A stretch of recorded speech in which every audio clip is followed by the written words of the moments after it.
Chronic spontaneous urticaria, or chronic hives with no known cause. It's so unpredictable. It's like playing pinball. Itchy, red bumps start on my arm, then my back. Sometimes my legs. Hives come out of nowhere. And it comes and goes. But I just found out about a treatment option at treatmyhives.com. Take that, chronic hives. Learn more at treatmyhives.com. This episode is brought to you by Progressive Insurance. Fiscally responsible, financial geniuses, monetary magicians. These are things people say about drivers who switch their car insurance to Progressive and save hundreds. Visit progressive.com to see if you could save. Progressive Casualty Insurance Company and Affiliates. Potential savings will vary, not available in all states or situations. But I kind of divide it in my brain, at least the way that I digest it before I handle the numbers is I look for quality, I look for content, and I look for craftsmanship. And those things are all kind of, they intersect. Whereas I'm not sitting there being, where is the spelling? Where is the grammar? Where? Because those things, yeah, like they exist and they're important, but that's not where I begin because I can't fathom it that way. I look for maybe more significant things, and then I go back and I do the breakdown and I sort of, yeah, I follow the rubric. I see, what areas they're excelling in and what need work. But yeah. Hi, everyone. It's Dr. Andrew Rimby, aka Andrew. Thank you so much for listening to the Ivory Tower Boiler Room podcasts. And before you hear today's episode, which I just know you're going to love, can you please do me a favor? And wherever you're listening, if it's Spotify or Apple, please rate and review us. Make sure you're following the podcast. Share it with friends, family, anyone you think would just love hearing this conversation. And you can watch our podcast on YouTube. Yes, we have a YouTube channel. It's called the Ivory Tower Boiler Room, and you'll see the video episode. So please make sure you like the video you're watching and comment. I always respond to the comments. Also, we have a Patreon. So if you don't want any of the ads and you want bonus material, join our Patreon. There's a 1-week free trial. It's patreon.com/Ivory Tower Boiler Room. And the free trial is for the professor level. Without further ado, here is today's exciting episode.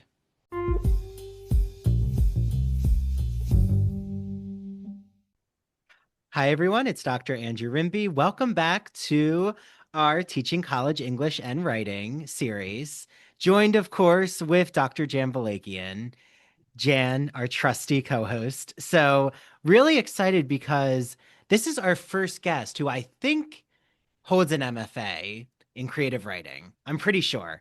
So I think it's going to definitely take a really interesting turn. We're joined with Meredith Aristone. She holds her MFA in creative nonfiction from Columbia University and her BFA in creative writing from Pratt Institute.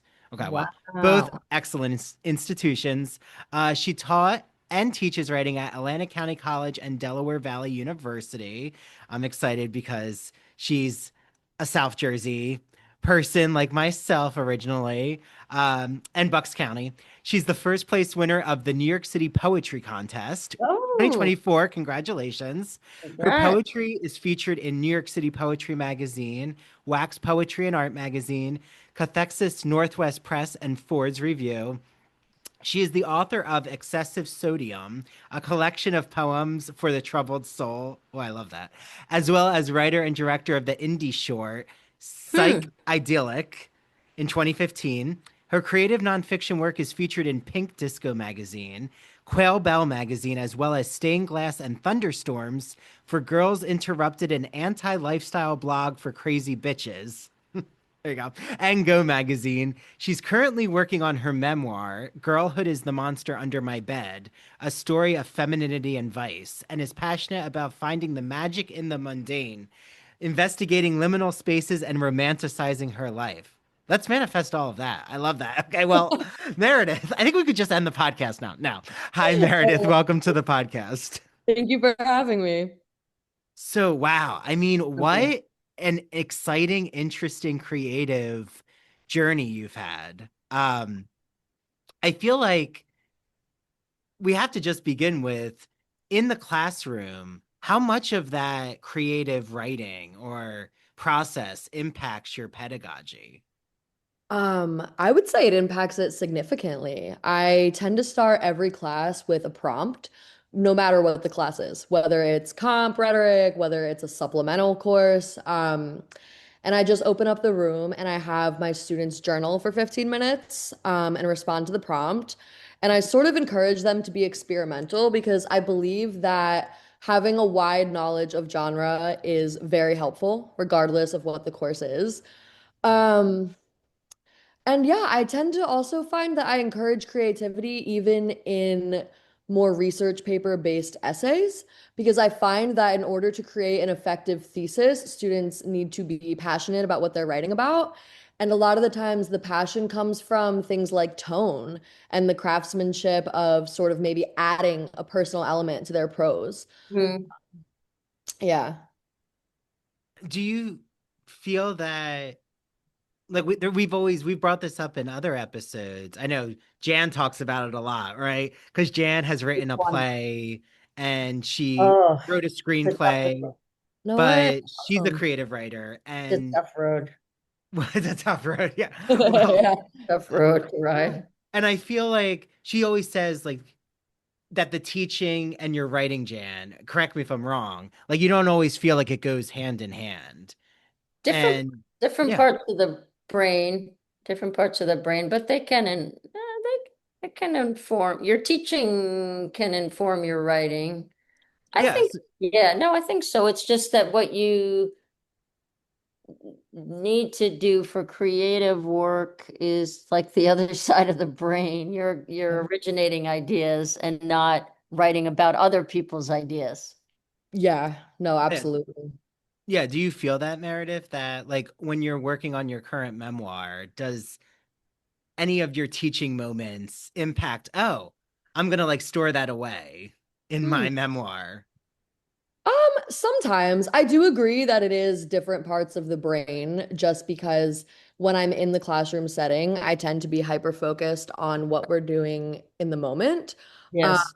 and also just student engagement. So I'm not necessarily thinking about my own larger body of work. But I find that when I'm writing creative nonfiction in general, there are moments that will come to me later. Like when I was teaching, maybe it's something a student said, maybe it's something I said to a student, and I find inspiration in that.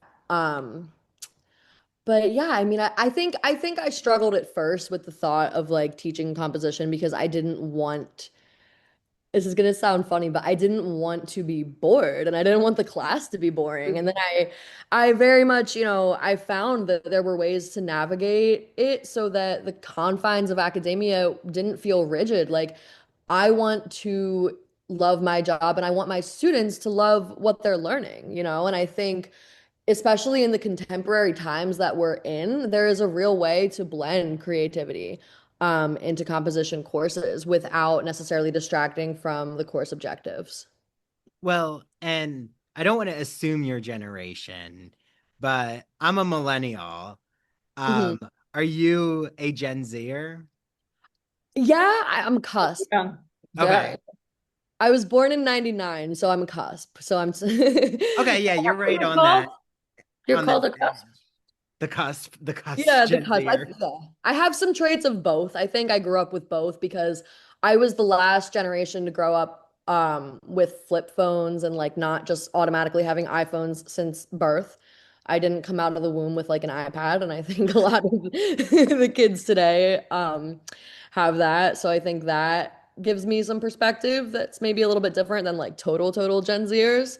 Um, And the reason I ask is just like, do you find that with your students, like, are there ways that with technology, you're able to use it effectively that's not, I just find that there are so many useful tools, but also it can become such an addictive element. And like, I'm curious how you approach that as a writer as well. Oh, 1,000%. I think it is a delicate balance. Because I think too that like Gen Z students, and even you don't have to be Gen Z to experience this, but we are being fed such a rapid surplus of overstimulating information that it sort of Mm. becomes like overwhelming and a dopamine addiction. And we're so used Mhm. to instant gratification that we are being brought up into this attention deficit. Um, I think though that the world has evolved in such a way that technology is a crucial and important part of the way that we communicate. So it really is about finding a balance. And I often encourage my students, at least, to hold a physical journal, which seems so outdated now, but I really find it grounding and helpful to have a physical journal for my class. And we do Mhm. a lot of pre-writing activities in the journal. We respond to the prompts in the journal. We do a lot of things analog. And then, maybe the actual longer form writing process happens on the computer because I think like it's inevitable in some senses. I'm with you. My students have journals, and Okay. I never thought I would be doing that, but I think, like you said, the analog process that had been kind of seen as passe is actually now in vogue. Yeah. And right, Everything it's circles back. interesting. Like Everything reading out circles. loud is now Yeah. revolutionary. And Journals are so back. they are. And I'm just curious, how do you scaffold that, Meredith? Like, how do you say, like, you give your students 15 minutes to respond to the prompt? Mhm. Now what? Now we are going to facilitate a conversation, which completely, depending on the day, the topic, and the student body, it varies in difficulty. But I open up the room. I tend to keep it very general because I want the students to feel like they have autonomy. So Mhm. I invite them to speak and I invite them to interact with me. And I find that when I sort of take the pressure off of it, I'm not like sitting there like this is a timed graded thing and you have to say the perfect thing. I'm like, I just want you to talk to me. I want to create a conversation about the thing that you just wrote about. I mean, you are processing and forming opinions in real time, which is essentially the same thing that you're doing when you're creating a thesis, right? Like I want us to put an emphasis on the importance and the value of communicating in this educated way. And also, not for nothing, like interacting with one another because, especially for my in-person classes, because COVID was such a thing that sort of disrupted the learning process for a lot of people. So I find that when we are face to face, we're reading from our journals, we're responding to each other, we're sort of doing it in this relaxed way, it's very productive. Hmm. Well, and I think Amina or Jan, if you want to ask your question You're gonna first. go Okay. first. I was gonna ask how you, like you said, like after COVID, like how do you fight the silence? Like I find like a lot of times in classroom, like the awkward silence Yes. goes over the Yeah. room. Dr. B and I, like I think I've been in every single one of her lectures, and it's like something we talk about like after every class, like they weren't talking. So what do you do to get Yeah, them no to one's talk? talking. Yeah, that's a hard one. I mean, it's really hard because you don't want to make anyone uncomfortable, but at the same time, you want to let them know that this, college and just this academic space is safe for them to sort of articulate themselves and that it's a crucial part not only of language and writing, but of self-development, right? I tend to come at things with a sort of humorous approach. Humor is everything to me. I find that even if I'm being maybe a little bit funny or self-deprecating, or I'm laughing at the horrors that are happening in the world, I'm like, I'm laughing, and then maybe they feel more safe to contribute because there's less of this serious feeling. Because a lot of students, especially maybe their freshman years were taken from them, and then all of a sudden they're thrown into college as sophomores and they're not sure how to engage. Like, I tend to not make a joke of everything, but to have some jokes so that maybe they feel more comfortable opening up. And I've actually had success with that. Just breaking the ice a little bit. Yeah, Are my you feel banning, are you banning computers and phones in class? So no, I am not, just because I mean, obviously I'm like if you're gonna sit there on your phone like in front of your face, if it is blatantly obvious that you are Yeah. ignoring me, like you're wasting my time and you're wasting yours.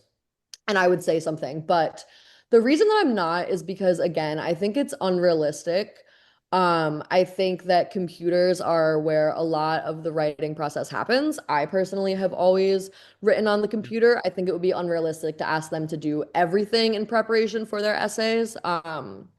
On paper, right? And I also tend to tell students that college is sort of the time and the place where they can decide how hard they're willing to work to get their attention span back. So I can make recommendations, I can't make enforcements, right? Like this is their time to learn and to sort of engage in the process of becoming. And anything they can do on their phone, they can do on their computer, right? So it really is up to them what they're willing to work for, and then their grades will reflect that, right? And I was having this discussion. I'm curious, Meredith, if you feel this way with my fiance, that the like generation of students that we're now getting, because the world is such a shitstorm of events, that Yeah. a lot of it can feel very demoralizing and even like, well, why does it matter? Like, do you feel that you ever get some students who just maybe not that they don't care, but there's just like a lack of enthusiasm? And then like, Yo, how do we so hard. handle that, trying to invigorate the classroom with enthusiasm, even though we know the world is just chaotic?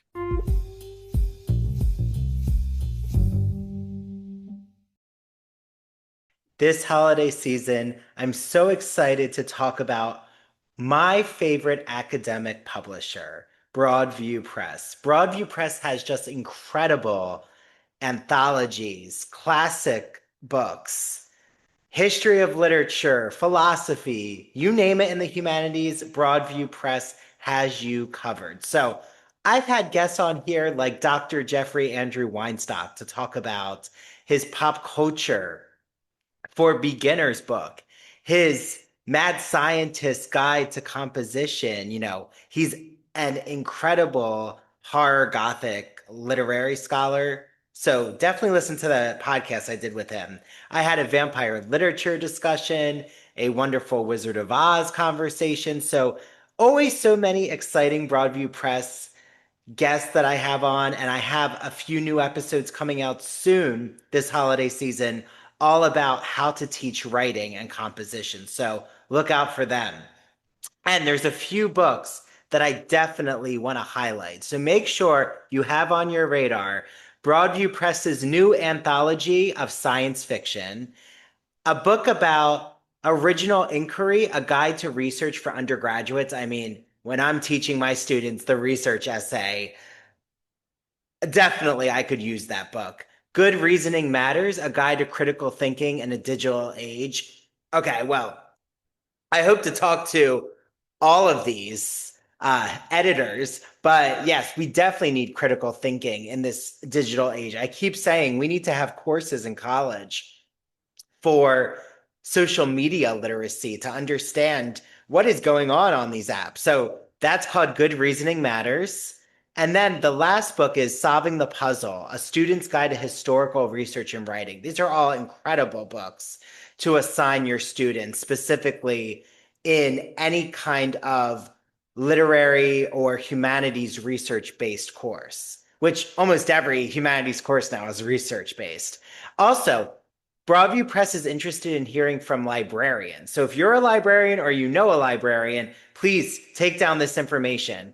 There is a new subscription called Broadview Digital Bookshelves, which gives you access to over 450 critical editions of literary classics from Beowulf to Virginia Woolf, all for one affordable price. Again, that's over 450 editions of literary classics. Go to ebooks at broadviewpress.com. So if you're even just a classic literature lover, check out Broadview Digital Bookshelves. Okay, I hope you all enjoy Broadview Press, and I have a 20% off code for you all. It is Ivory Tower. Write Ivory Tower at the checkout, and you will receive 20% off all Broadview Press orders.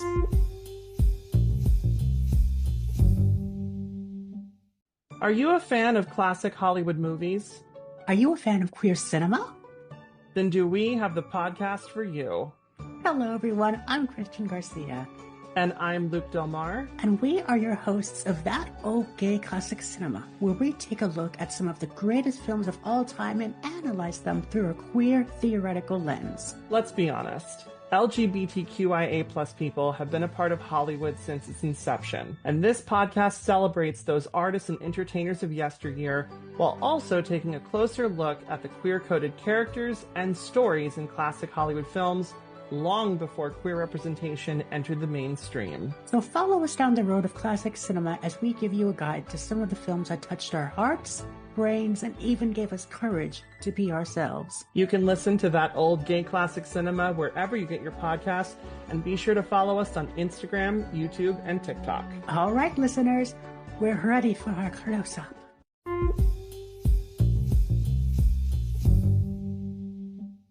Yeah, I mean, absolutely. And it is overwhelming for students. I think, yeah, I do think we get our fair share of little nihilists. I tend to try to meet their apathy with information. Information, you said?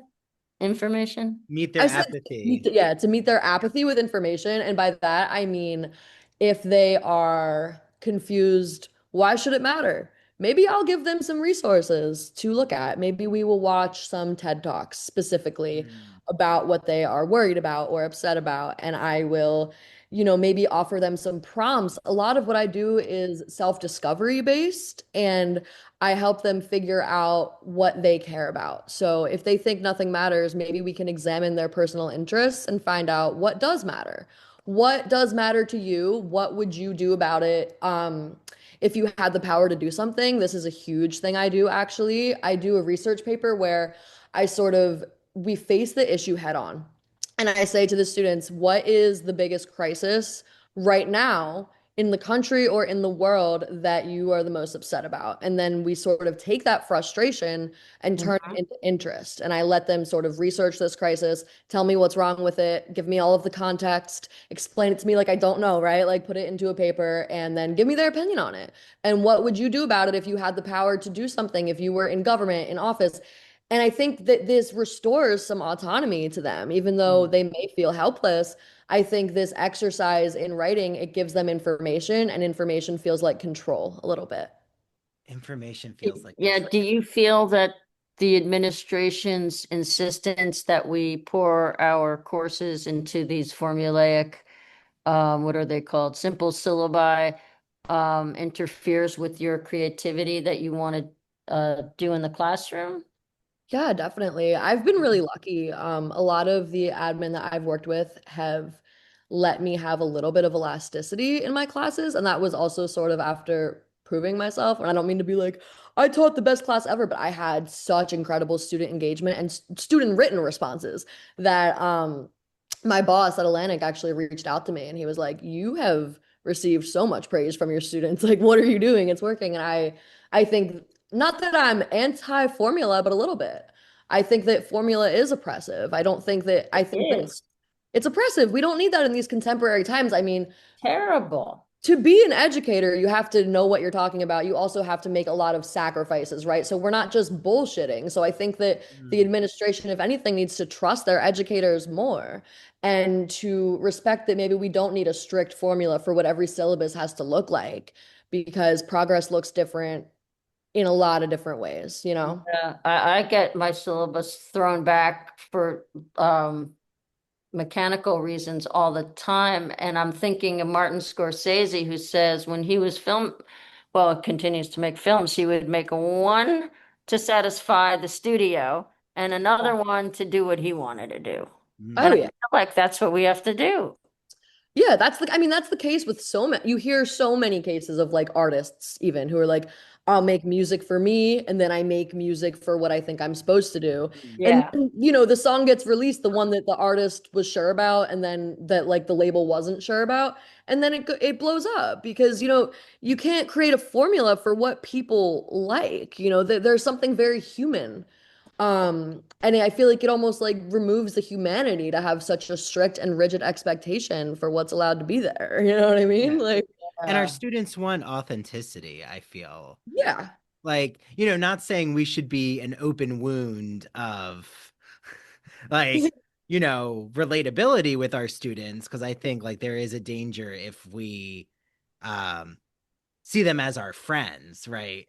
But something I'm curious about is like you've had training at Columbia and Pratt and then taught at a community college and are about to teach at a state university. Is like, have you noticed a difference just when you were a student between the classroom dynamics at either Columbia or Pratt compared to like you now embodying the role as a teacher? Oh, that's a really interesting question. And I think a lot of things go into it. I think with something like art school, at least when I went to Pratt and Columbia as well, honestly, everyone really, really wanted to be there. And they were really, really passionate and it was very field specific. And I think that sometimes in community college environments, students come to community college because maybe they didn't know what else to do, or this is what they were told that they were supposed to do. I've had Mhm. students who came for like money reasons, like they got a payout if they came to college. And then it sort of felt like it was my job to convince them why this was a worthwhile place to be. Um, and so the dynamic of the classroom, I take that seriously, meaning I need the classroom to feel alive and engaging. And just like what you said, it's absolutely not that we should be creating a friendship with our students. There should still be professionalism and boundaries and respect. But I do think that people can smell bullshit. And I think that authenticity is so propulsive. Um, and yeah, I mean, I take it very seriously being able to convince my students to stay and to continue with this journey and to sort of show them too what doors it can open for them once they sort of get on these paths of self-discovery and of passing my class and, going on and on and on. How do you approach Meredith the issue of grading? Like, I'm just curious, as such a creative person, I feel like grading is so rigid and you would probably fight against it just internally. Mm. But Do you maybe I'm use wrong. do you use rubrics for creative work? I bet Um, so. no, I don't use a formal rubric for creative work, but I do follow my department's rubric for 101 classes and composition stuff. Um, but yeah, I mean, I'm not a math person, so that part's extremely tedious. But I kind of divide it in my brain, at least the way that I digest it before I handle the numbers is I look for quality, I look for content, and I look for craftsmanship. And those things are all kind of they intersect. Whereas I'm not sitting there being, where is the spelling? Where is the grammar? Yeah. Where is because those things, yeah, like they exist and they're important, but that's not where I begin because I can't fathom it that way. I look for maybe more significant things and then I go back and I do the breakdown and I sort of, yeah, I follow the rubric. I see, what areas they're excelling in and what need work. But yeah, grading it's very difficult when you have, I guess mentally when you see things in a more abstract, larger way. But I do follow rubrics for 101s and then creative work, I give written feedback and there's not a strict rubric. Mm. I feel like it would be negligent if I didn't ask you this, Meredith, which, if you're not comfortable answering it, I Go completely for it. understand. But I'm just curious, as like a young woman in the classroom, like as a professor, do you feel that you've had to navigate that in a way Yeah. because students might challenge that position? Oh yeah. I mean, a lot of people challenge that position. When I first True. became a professor, I remember I had an older student who was in community college and I had met her husband. She was like, "Oh, this is my husband." And this was right outside of the classroom. And he looked at me and he said, "You're not a professor." And I'm like laughing because I'm like, "Well, I quite literally am. I just taught your wife all semester." And he's like, "Oh, well, how can you be a professor? Like you're so young and pretty." And I'm like, I didn't Well, realize these things were mutually exclusive, right? I think, and I've actually written nonfiction essays about this. I'm not plugging my own work. I'm just no, saying this. please, no, plug your work. What is it? Yeah, yeah. Um, Oh, I just write about it a lot. Like I've been in various places in my Substack and stuff, just like the concept of feeling like I'm not as valid in the academic world because I am blonde and 26 and I wear fun makeup and I like to express myself in a unique way in the way I dress. I'm also queer, right? Like there are lots of moving pieces here and it's kind of it's dehumanizing in some ways to feel like because of my exterior that I have to fight for the right to be taken seriously when I've done all the same education as anyone else. And, you know, and I have had students, yeah, sort of, thankfully not intensely sexualize me, but I've had students hit on me. I, Mhm. my partner is a woman. I'll just say I'm a lesbian woman, I'm queer. And I've had students like really, and I've mentioned that in passing, of course. And I've had students, I had one male student email me and say, it is so hot that you're married to another woman. Oh Uh, my goodness. Oh Whoa. my goodness. Wow, that is really inappropriate. Really inappropriate, Really really inappropriate. inappropriate. But I think again, like my age and the way I look, people think like Yeah, I'm, but look at your evaluations. They belie this. So I think that you're maybe they do take you very seriously. Well, yes. I think that, you engage the class so much, but you're saying it seems like you're kind of suggesting, Meredith, that because of your age, like they think they can relate and you're going to yes, be fine accepting that type of yes, certain students. harassment, which is what it Yes. is. Oh, 1,000%. I mean, I have a lot of students that are phenomenal, and Yeah. most of them are. But yeah, there are certain students or certain people who don't believe that I have the career that I have, and things like that that are frustrating because I care so much about this, and I'm doing this because I'm passionate about it. I didn't go to 6 years of writing school and then get into the field of education because I'm not. You know what I mean? So. Yes. But yeah, yeah, for the most part. But mo mostly everyone's great. Those have been some challenges, though, I will say. Yeah. Do you feel like you face any type of obstacles from faculty, or has it been more just like what you've already expressed about fellow like students of yours who challenge? Um, yeah, it's mainly been students. Faculty, again, I've been very lucky. Especially my bosses and like my department heads, they've been really, really great. I had one experience where, I mean, it was a co-faculty that I didn't know. I came in to ask her a question about some tech, like something wasn't working, and she was like, "Go ask your professor." And I was like, Oh my God. yeah. That was a couple years ago now. But yeah, no, for the most part, everyone faculty wise has been really, really great and really supportive and encouraging and really helping me, just helping me in any way they can.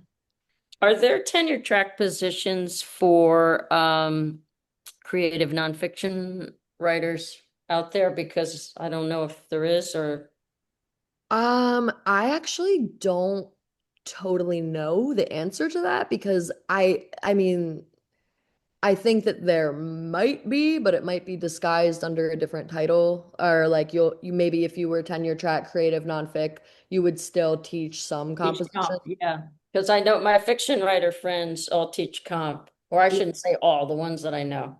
Yeah, Yeah. yeah, yeah. Yeah, it I'm not. seems like composition is Is the well, way to it's get the largest.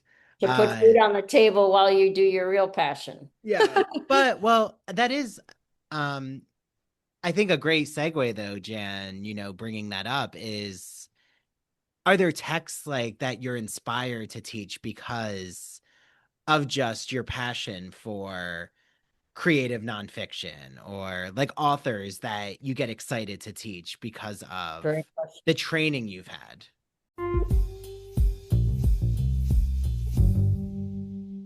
This holiday season, not only am I wearing as many holiday sweaters as I can, but I'm reading as much as I can. I've made a commitment for my holiday New Year's resolution, which is read as much as I can in my free time. So, of course, I'm holding the Gay and Lesbian Review's new magazine for the holiday season.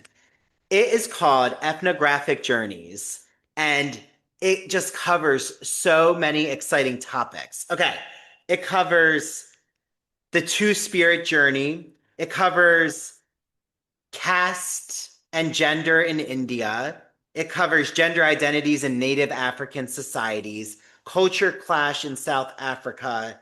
So many wonderful film, TV reviews. If you have never gotten your hands on the Gay and Lesbian Review, you have some catching up to do. So I'm so happy because I have a promo code you can all use. It is ITBR Choice. You get a free issue of the magazine. So make the November, December issue your free magazine issue.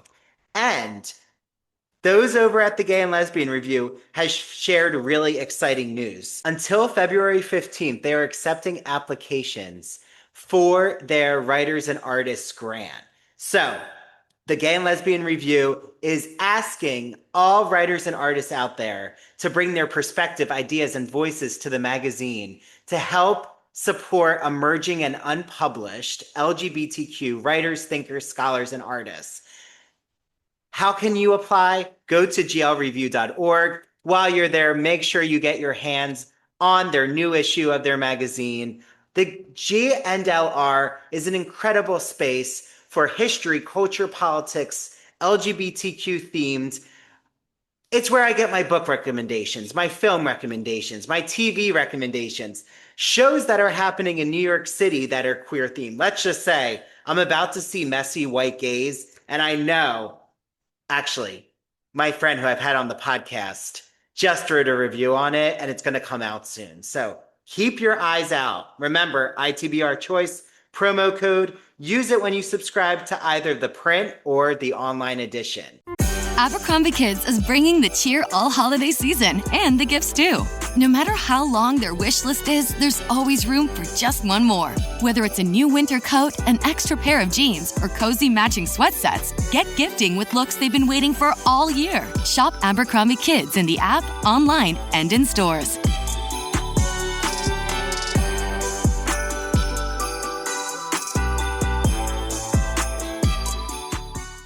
At Blinds.com, it's not just about window treatments. It's about you, your style, your space, your way. Whether you DIY or want the pros to handle it all, you'll have the confidence of knowing it's done right.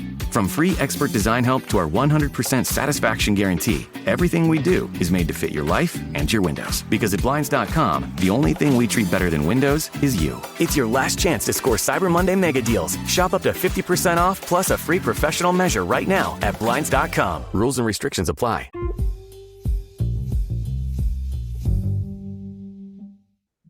Ooh, that's a really fun question. Yeah, absolutely. I've actually every year since I've been teaching a unit on, I don't know if you guys are familiar with Anna Delvey. She was this Oh, yeah. Eric who like fooled. Yeah, I teach like the Cut articles about that and like the New Yorker articles about that, and I have the students read those long form bodies of nonfiction and then form theses on Anna Delvey.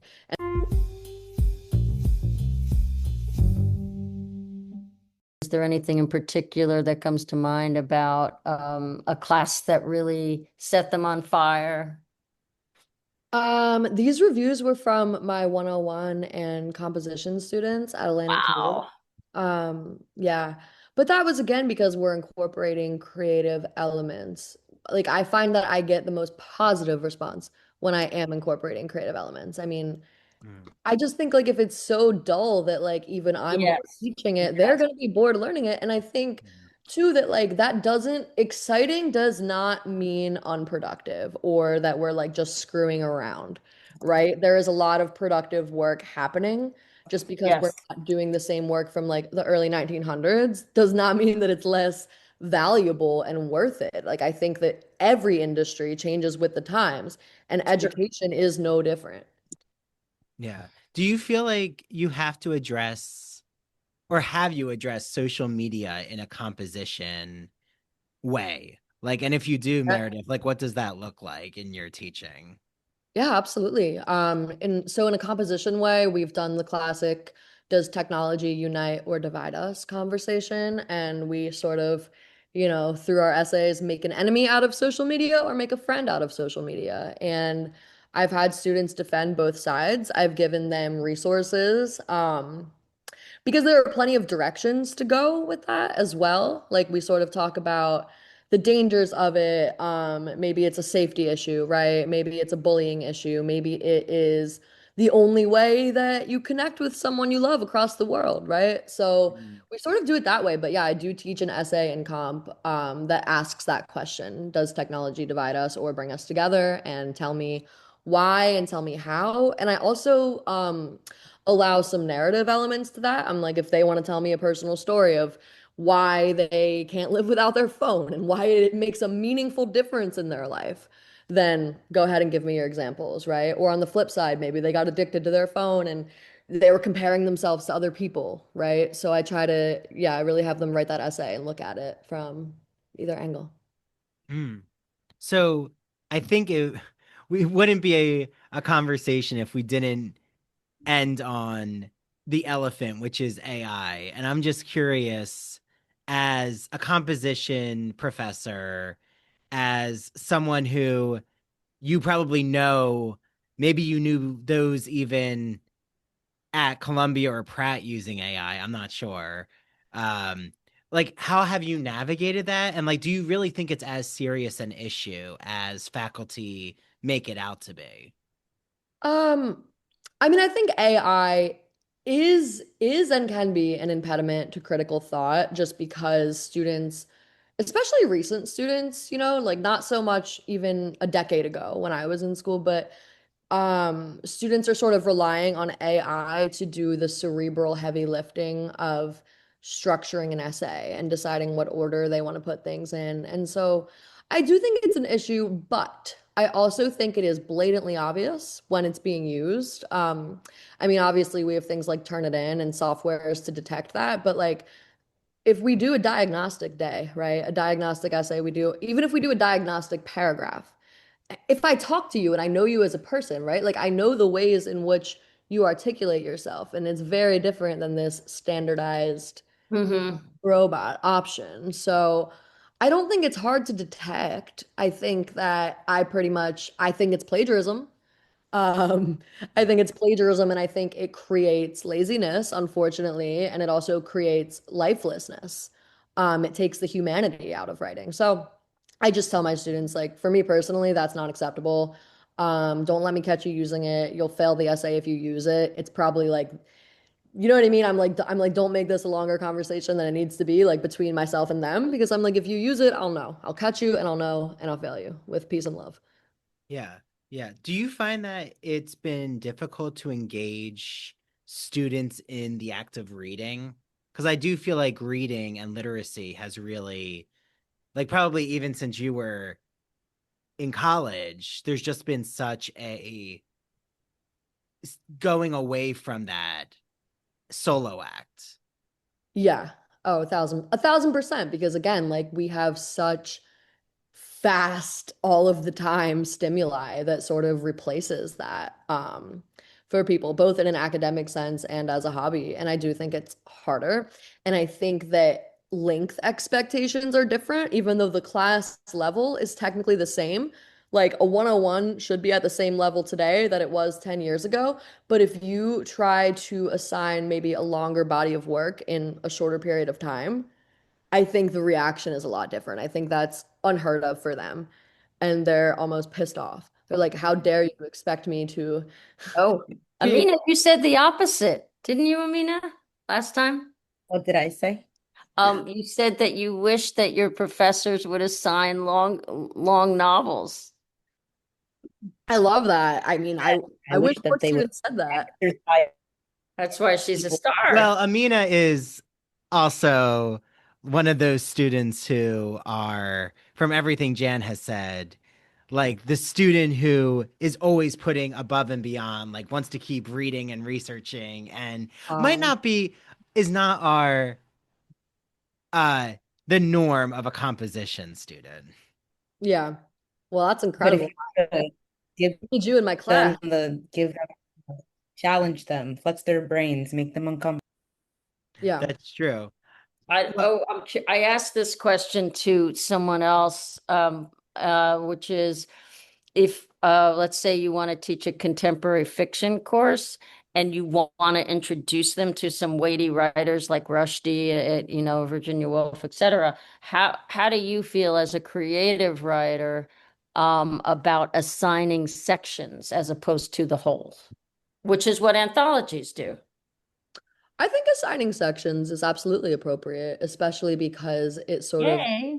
I kind of allows, feel that. Yeah, go ahead. it just allows for an intermission to sort of discuss, and it's not too overwhelming, to where any work done relating to the assigned reading, like they wouldn't be able to engage because they read the beginning so long ago, you know? I would assign it in sections if I were going to assign a long, long book. Mm, Nice. yeah. I feel that way, and a lot of people actually pushed back when I presented it for course approval that I needed to assign the whole of Midnight's Children, and I just thought, I don't know. We only remember certain passages anyway, but I don't know if I'm being anti-intellectual here. No, No. I don't think so. It's like the Whitman sampler box or something. Well, I think it's also right if they're really a student who is excited by that literature, they're going to want to read the whole anyway on their Yeah. own. Yeah. So, yeah, I don't think that forcing the whole class or right, we just don't have time. A lot of it is time. Like, I mean, right, Meredith, like, can you assign a whole novel in your composition course? No, I cannot. Yeah. Yeah. So then the question becomes, should we be assigning only short fiction? What do you feel? I think that's course dependent. I think for a composition course, I'm probably not assigning much fiction just because it is so writing heavy. Mhm. I think in a different kind of literature course, it would depend what the space looked like, right? Like how much space do I have? How long is the class? What is my student population? Is this chosen? Is this required? Is this random? So yeah, a lot of that would go into it. But yeah, I mean, I think there is a way to assign longer work in segments. Yeah, I feel that way. Beginning, middle, end. Yeah. Well, and you're right. Like, if the goal is to teach the rhetorical modes of persuasion, you can't teach fiction because you're operating under different rules when it comes Yeah. to analysis. And Mhm. yeah, and then it confuses the class. But I love what you're saying, the TED Talks. I think do you ever, I know we're like getting to the end, but thank you for your time, Meredith, first. Do you ever feel that you'll stop what you thought you were going to do in class? Because I think about this and you're just like, you know what? This isn't working. Like, Yeah. What do you all want to analyze right now? Like, do you ever throw it onto the students and really see what they want to do with that lesson? All of the time. Okay. Yeah, all of the time. Because again, like I like a conversational mode of learning. So I very much do ask them, what do you want to talk about? If you're not willing, like I'll ask them questions and I'll have things prepared. And I'll say, if you're not willing to talk about this, what are you willing to talk about, right? What part of this excites you enough to birth a discussion? Yeah, all of the time I find myself sort of switching gears from what I had initially planned just based on the reaction that I'm getting. Yeah. Yeah, and I guess I ask you that because it's something Jan taught me was, as my mentor, the importance of discussion learning, of the Socratic method, of, a collaborative space, of continuously, Jan would just, and I'm sure she does it to you, Amina, but like, she just primes questions, like from A to B to C to D. It's just going. Because I wanted to learn from you, Andrew. Well, no, but I think it's an incredible pedagogy. And, like Meredith, when I don't know if you were taught similarly, but I feel like I was kind of taught where I had Jan's model and then I had the lecture model or this is what's in the anthology and you're going to have to read this and this and this. And I don't care if you understand it as a class or not. We just have to get through the material. Like, You had that in graduate school? oh, yeah. I didn't know that. It's usually the other way around. Well, no, not in grad school. I'm saying at Kane. Oh, the survey courses, you mean? Some of this, well, some survey, some other courses too. And I'm not saying that it's not helpful. I just think there can be a beauty, I think, in getting to everything, but also I like what you're saying, Meredith, which is kind of liberating the classroom of, you know what, we're not going to probably get to everything that I thought I was going to get to, and that's okay. Like, you know what, you're all teaching me right now what you want to learn. And that can be hard to do because it's like you have to let go of what we're holding on to dearly, like what we really know. Absolutely. Absolutely. You have to be willing to be, I don't want to say wrong, but willing to be shown a different direction in the classroom. And I think, I think that's the most productive use of time. And I think that's far more productive than simply getting to everything.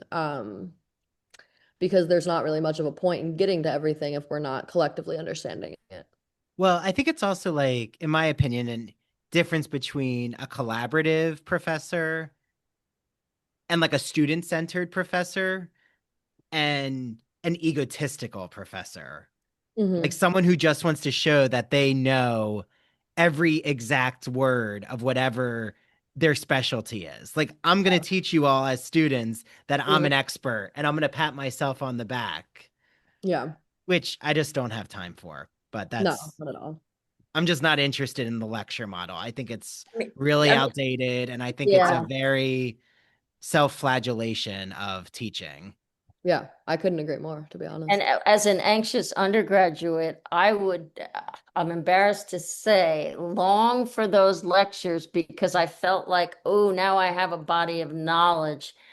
But as you can see, I moved away from it because it doesn't really teach critical thinking, but it models, I mean, it has one function in that it models how the expert can do a close reading, but I'm so grateful to hear that you don't like it because I was saying yesterday, I always felt guilty in not doing what my old white professors did.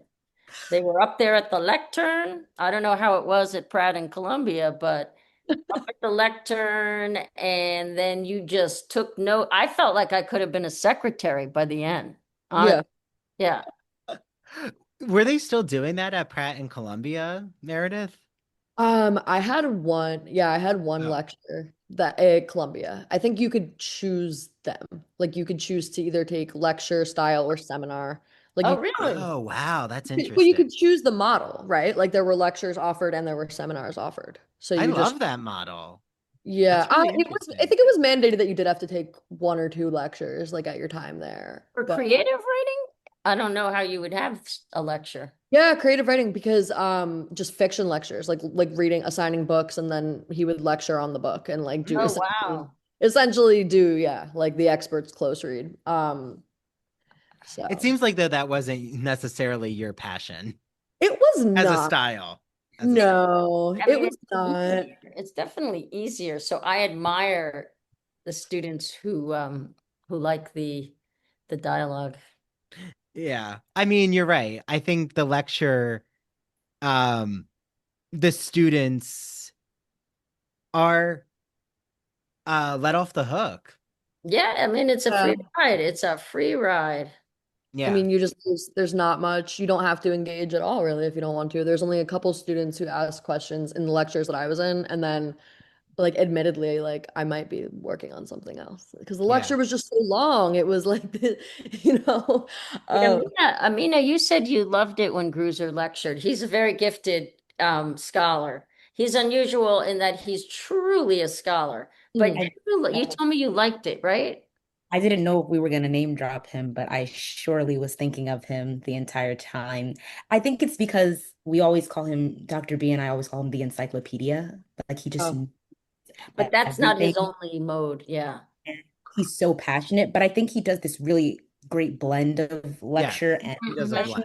Like he might go for a little bit, but he also knows his audience. Like we're not we can't be robots the entire time. So then he does pass the baton at a certain point in the lecture, but then the stakes feel really high because he knows everything. So like he's checking your bullshit if you're not delivering when you speak. So then it kind of Yeah. feels like a little intimidating, but he's a joy to listen to. So I think it's just about, you know, during that ad drop period, finding the lecturer that you really can tap into. I personally adore Dr. Gruser, so I think that I Yeah. could listen to him personally, like do the Walt Whitman bit all day, but maybe it's not for everyone.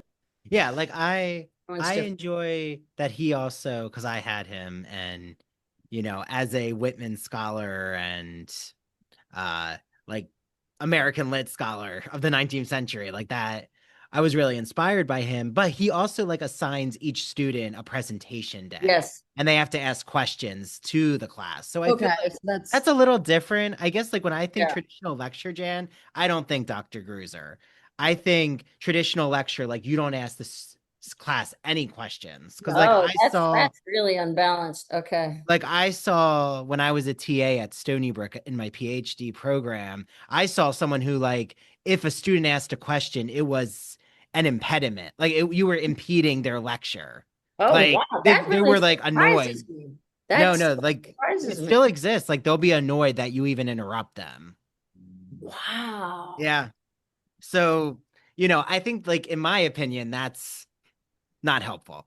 But and I'm That definitely takes a not lot going to of name drop pressure. It that. takes a lot of pressure off I'm of. not name dropping anyone on that model. Mhm.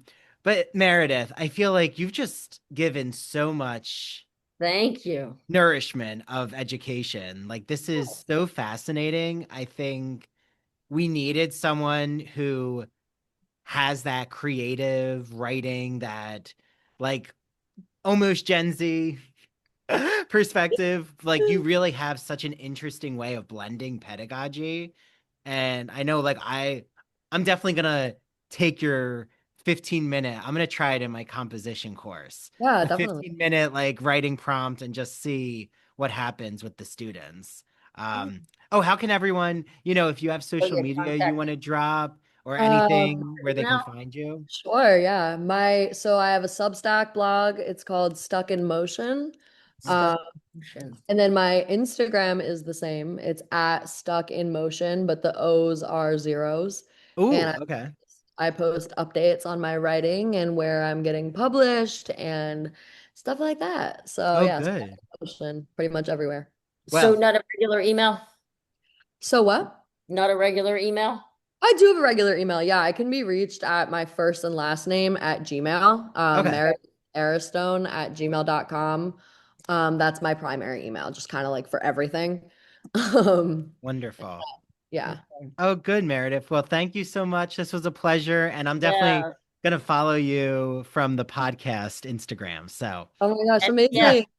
Thank send you us so out much. Thank you when so you this much for is having me. when excellent. you have your work published, or if you're doing readings in New York, send us Yes. notices. Let us know. Let us Oh, know. absolutely, I will. Thank you so much, you guys. This was awesome. Thank you for Oh, having Yes. me. thank you so much. Thank you. All right, bye.